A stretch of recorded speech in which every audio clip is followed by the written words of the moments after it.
And for today personal tip, ang aking personal tayo for today, paano nga ba susuportahan ng isang kaibigan, katrabaho, kamag-anak, o kung ano pa man no, paano natin papakita ang ating suporta? Simple lang. Kung sakali man nakikita mo silang masaya sa Facebook, sa personal life, no, ano ba naman yung batiin natin sila, i-comment natin sila, or tipong suportahan natin sila by showing some, alam mo na, reaction, like, heart, or something, no. Ang mahalaga dito, nagiging happy tayo para sa mga taong ito. Dahil una sa lahat, kung talagang kaibigan mo yan at mahalaga sa iyo yan, gusto mo rin syempre silang sumaya, no.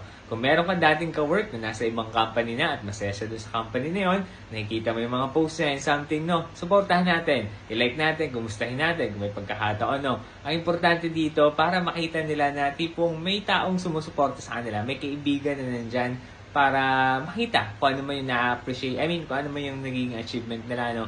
Kumbaga, itong mga bagay na to simple lang, pero malaking tulong ito dun sa taong sinusuportahan natin. Dahil kapag nakita nila na, okay, itong taong to, na-appreciate yung ginagawa ko, nagbibigay yan ng motivation sa mga kaibigan natin, ka-work natin, lahat natin kasama, no, na magpatuloy, na i-continue yung ginagawa nila, lalong-lalo na kung makakabuti yung para sa kanilang personal life nila, sa family nila, no. Kumbaga, sinusuportahan natin silang mas mapabuti pa yung buhay nila. Kaya kung sakaling meron kang kaibigan na ganyan, yan lang ang simpleng gawin mo para maipakita mo yung suporta mo sa kanila. Okay? Yun yung personal tip ko para sa araw na to. Salamat!